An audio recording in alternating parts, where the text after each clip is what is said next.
네, 여러분들 안녕하십니까? 차트키입니다. 자, 니어 프로토콜 오늘 가져왔는데요.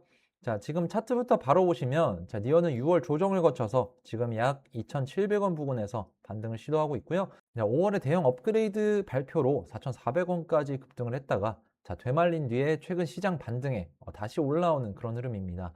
자, 지금 핵심 지지로는 2,700원 구간이고요. 중요한 저항은 3,800원 구간입니다. 자, 이걸 넘어서면은 이제 4,400원까지 열려 있다는 거. 다만 지금 니어는 AI 내러티브를 업은 종목이라 재료가 뜨면 크게 뛰지만 빠질 때도 변동성이 큰 종목입니다. 자, 오늘은 6월에 실제로 출시된 대형 업그레이드가 무엇이었는지, 그런데 왜 아직 신중해야 되는지를 같이 보도록 하겠습니다. 자, 그래서 니어 같은 경우에는 7월 1일자로 영상에서 다뤄드렸던 종목인데요. 자, 말씀드렸던 2,700원 구간을 지지로 상당 부분 반영해주면서 반등을 시도하고 있는 모습입니다. 현재 7일선을 제외하고 모든 중장기 이평선들이 캔들 위에 위치하고 있고요.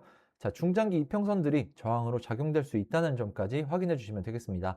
자, 볼린저 밴드 중단선 아래에 아직 위치하고 있기 때문에 추세 자체가 약세라고 확인할 수 있겠고요. 자, 동시에 RSI는 48구간입니다. 자, 과매도는 아니지만 여전히 매수세보다는 매도세가 조금 더 강한 구간으로 확인할 수 있겠습니다. 자, 이렇게 간단한 지표를 통해서 봤을 때 확실한 강세 영역은 아닌 것으로 판단을 할 수 있겠고요. 진입을 고려하신다면 전체적인 거시 흐름과 차트의 방향이 같은 신호를 보내는지까지 확인을 하고 진입을 하시는 것이 안전하다라고 볼 수 있습니다.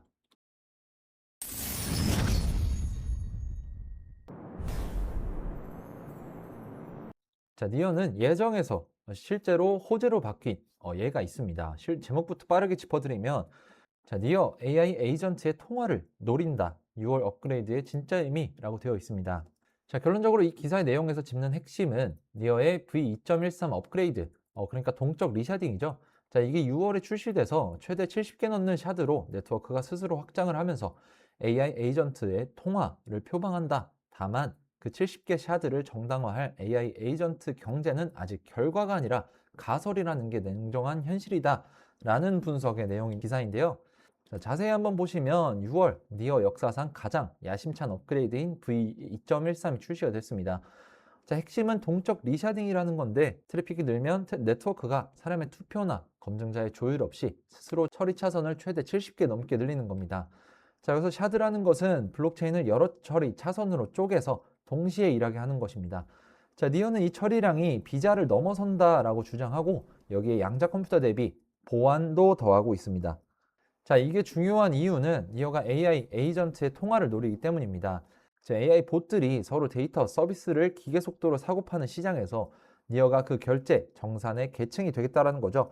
실제로 니어 인텐츠는 다리 없이 체인 간 거래를 연결하면서 누적 200억 달러 넘는 볼륨을 처리했고, 거기서 나온 수수료로 니어를 되사는 바이백을 돌리고 있습니다.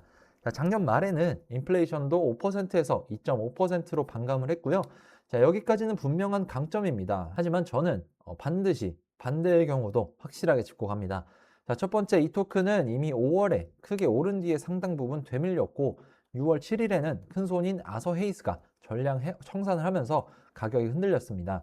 자, 그만큼 아직 재료와 심리로 움직인다라는 뜻이고요. 자, 두 번째, 정말 중요한 지점인데, 70개의 샤드를 정당화할 만큼의 AI 에이전트 경제는 아직 그 규모로 존재하지 않다는 거. 즉, 이거는 멋진 가설이지 아직 결과가 아니라는 겁니다. 그래서 거시와 함께 실제 사용량이 붙는지를 한번 보셔야 됩니다. 자, 이렇게 보시는 것처럼 분명히 재료는 구조적인 강점은 나와 있습니다. 하지만 이런 강점들이 실제로 시장에서 어떻게 작용을 했는지, 그리고 종목 자체가 어떤 구조를 가지고 있는지까지 같이 보셔야 됩니다. 자, 지금처럼 거시적인 흐름이 불안한 시장에서는 좋은 호재가 나와도 기대만큼 움직이지 않는 경우가 많고요. 자, 반대로 조용했던 종목이 먼저 반응하는 경우도 자주 나옵니다. 결국 거시 흐름이 흔들리기 시작하면 확신했던 자리도 다시 고민하게 되고, 시장 분위기에 따라서 판단이 흔들리는 경우가 많아집니다. 그래서 저는 좋은 종목을 찾는 것보다 지금 시장이 어떤 방향으로 움직이고 있는지, 그 안에서 어떤 종목들이 먼저 반응하고 있는지를 더 중요하게 보고 있습니다.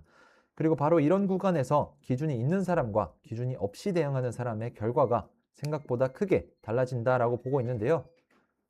그래서 지금부터 제가 실제로 어떤 기준으로 종목을 선별하고 왜 그 자리를 중요하게 보는지 하나씩 설명드리도록 하겠습니다. 자, 월드코인 같은 경우에 제가 5월 20일 싱가포르 현지에서 열린 트레이더 협회에 참가해서 미리 정보를 받아왔는데요. 자, 단순히 정보만 가지고 매매를 하게 되면 언젠가 한번 정말 큰 손실로 이어질 수 있습니다. 저는 정보와 이런 차트의 유동성을 교차적으로 검증을 해서 더블 크로스가 형성된 그런 확실한 종목들만 진입을 하는데요. 자, 그래서 화면에 보시면 자, 이게 저희 트레이딩 팀이 만든 거래량 스캐너입니다. 자, 갑자기 거래량이 급증하거나 고래 투자자나 세력들의 매집 신호를 포착해서 실시간으로 데이터를 전송해 주는데요. 자, 이쪽에 있는 화면을 보시면 자, 5월 26일에 거래량 스캐너에서 처음 포착이 됐고, 자, 1일부터 3일까지도 포착이 되는 모습을 볼 수 있습니다. 자, 그래서 차트 보시면 자, 26일자에 거래량 이상 진호 포착된 거 확인해 볼 수 있고, 자, 1일부터 3일, 4일까지 연속해서 거래량이 안 빠지는 모습 보여주고 있습니다. 자, 지금 화면 보시면 6월 1일 00시 15분경에 이런 식으로 미리 사인이 나갔고요. 자, 다시 차트 돌아가서 보시면 자, 6월 1일 00시 부근에서 거래량이 눈에 띄게 올라온 모습을 보실 수 있고요. 자, 이후로도 꾸준한 상승이 보여주고 있습니다. 자, 월드코인 같은 경우에는 1차로 810원이 목표가였기 때문에 미련 없이 최종적으로 익절했고 다음 더블 크로스 대기하고 있는 상황입니다.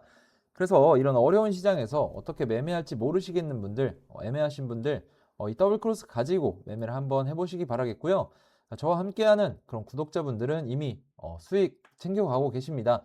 대신에 항상 말씀드리는 리스크 관리는 확실하게 가져가 주셔야 되고요. 자, 이런 것들이 제가 항상 말씀드리는 원칙이자 기준이고, 여러분들이 제일 어려워하시는 게 바로 이런 겁니다. 자, 더블 크로스와 리스크 관리를 같이 할 수 있는 그런 기회를 잡으시려는 건데, 그냥 아무 종목이나 다 더블 크로스가 만들어지는 게 아니라고 말씀을 먼저 드리고요. 제가 100% 수익 만들어 드린다고 말씀드리는 것도 아닙니다.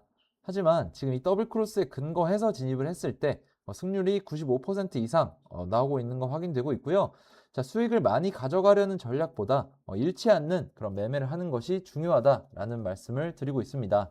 자, 그래서 이런 신호들을 놓치고 싶지 않다, 정확한 기준에 근거한 매매를 해보고 싶다라고 하시는 분들은 자, 구독과 좋아요를 눌러주시고 제 영상 고정 댓글에 있는 링크를 확인해 주시거나 자, 위에 보이는 제 개인 번호로 문자 차트키 간단하게 하나 남겨주시면 자, 여러분들이 어려워하는 자리나 애매한 자리 또는 거시 흐름에 눌려서 대응하기 힘든 그런 부분들까지 제가 같이 도와드리도록 하겠습니다. 자, 이어서 거시 내용도 한번 보시면 되는데요. 제목은 비트코인 부진한 미국 고용지표에 62K를 돌파하면서 7월 신고가라고 되어 있습니다. 자, 거시는 어제 우호적으로 돌아섰습니다. 6월 미국 고용지표가 신규 5.7만 명으로 예상치 11만 명을 크게 밑돌면서 연준이 금리를 올릴 이유가 줄었다는 안도감에 비트코인이 하루 만에 약 4%가량 올라서 62K를 넘어섰습니다. 자, 9월 금리 인상 확률도 발표 전 67%에서 54%로 떨어졌고 니어도 이 흐름에 반등을 한 겁니다. 자, 여기서 니어에 특히 중요한 점이 있습니다. 니어는 AI 테마 코인이라서 시장에 AI 낙관론이 돌면은 남들보다 더 크게 오르는 경향이 있습니다. 자, 다만 양날의 검이기도 한데요. 지금처럼 자금이 크립토를 떠나서 엔비디아 같은 AI 주식으로 쏠릴 때는 오히려 AI 코인이 소외될 수도 있다는 겁니다. 자, 그래서 확실하게 보셔야 되는데 어제 반등은 굉장히 반갑지만 이 크립토는 여전히 상반기에만 30% 넘게 빠진 약세장이고요. 자, ETF 자금도 같이 유출 중입니다. 자, 결국 비트가 이 반등을 이어가고 위험 선호가 살아나는지가 니어 같은 고베타 AI 알트의 단기 방향을 좌우한다는 겁니다. 자, 최종적으로 정리를 해드리겠습니다. 자, 니어 6월에 진짜 대형 업그레이드를 출시를 한 거죠. 수수료 70개 넘는 샤드 확장하는 이런 동적 리샤딩, 양자 대비 보안, 인텐츠 바이백, 인플레 반감까지 AI 시대 인프라로서의 기술과 토큰 구조는 분명히 개선이 됐습니다. 자, 하지만 냉정하게 보셔야 되는데 니어의 핵심 딜레마는 기술은 나왔는데 그 기술을 쓸 AI 에이전트 경제가 아직 그 규모로 존재하지 않는다라는 겁니다. 즉 지금 니어의 가치는 훌륭한 가설에 기대고 있지 아직 결과로 증명된 게 아니라는 겁니다. 자, 게다가 큰손 아서 헤이스가 떠났듯이 여전히 심리로 크게 흔들리고 거시도 약세장 한복판 구간입니다. 자, 무엇보다 중요한 건 이런 분기점에서 어떻게 대응 전략을 짜는가라는 건데 업그레이드가 나왔으니까 간다 라면서 추격 매수 하시는 건 정말 위험하고요. 진짜 봐야 될 건 지금 가격이 아니라 실제로 AI 에이전트들이 니어 위에서 거래를 하는지, 그리고 인텐츠 수수료가 바이백을 상징적이 아니라 유의미하게 만들 만큼 늘어나는지입니다. 자, 이런 것들 확인하면서 그리고 비트가 반등을 이어가는지까지 보면서 중장기 관점으로 1.82달러 기준으로 분할 접근을 하시는 게 좋을 것 같습니다. 좋은 가설과 증명된 결과는 다른 문제라는 거 꼭 알아두고 가셔야 될 것 같습니다. 제가 말씀드리고 싶은 건 개인 투자자분들이 차트 자체에 너무 큰 비중을 두기보다 지금 시장에 어떤 내용들이 따라오고 있는지, 그리고 그 정보가 실제로 시장에 어떤 영향을 줄 수 있는지, 이런 부분들까지 같이 보셔야 된다는 겁니다. 자, 물론 차트적인 분석도 굉장히 중요합니다. 하지만 같은 호재가 나와도 어떤 시장에서는 크게 움직이고 어떤 시장에서는 하루 만에 잊혀지기도 하거든요. 결국 중요한 건 호재 있냐 없냐가 아니라 그 호재를 시장이 받아들일 준비가 되어 있냐라고 생각을 합니다. 그래서 저는 종목을 볼 때도 차트만 보지 않고 거시 흐름만 보지도 않고, 자, 거래량, 그리고 시장 자금, 실제 뉴스, 자, 그리고 이런 것들이 전부 이어져 있는 이런 더블 크로스까지 같이 확인하려고 합니다. 재밌는 거, 대부분 사람들은 움직인 뒤에 이유를 찾는데 실제로 시장은 움직이기 전에 조금씩 신호를 보내는 경우가 많다라는 겁니다. 자, 오늘 보여드린 월드코인도 마찬가지였고, 제가 계속 말씀드리는 더블 크로스도 결국 그런 신호들을 찾기 위한 기준인데요. 그래서 저는 요즘 어떤 종목이 오를지를 맞추는 것보다 지금 시장이 무엇을 준비하고 있는지, 어디로 자금이 움직이고 있는지, 어떤 종목들이 먼저 반응하고 있는지를 더 중요하게 보고 있습니다. 생각보다 많은 분들이 좋은 종목 하나를 찾으려고 노력을 하시는데, 실제로 계좌 흐름을 바꾸는 건 종목 하나보다 시장을 보는 기준인 경우가 많습니다. 자, 그래서 오늘 영상도 단순히 종목이 좋다, 나쁘다가 아니라 이런 상황에서 어떤 기준으로 해석을 하고 어떤 대응 전략을 세워야 되는지 말씀을 드린 건데요. 자, 만약 여러분들도 지금 시장에서 어떤 흐름을 중요하게 봐야 되는지, 어떤 더블 크로스들이 만들어지고 있는지, 그리고 현재 시장을 어떻게 해석하고 있는지 궁금하시다면, 자, 화면에 보이는 번호로 차트키라고 문자 하나 남겨주세요. 제가 실제로 보고 있는 기준들과 현재 중요하게 체크하고 있는 그런 흐름들 같이 말씀드려 보겠습니다. 자, 오늘 준비한 영상 여기까지고요. 차트키였습니다. 감사합니다.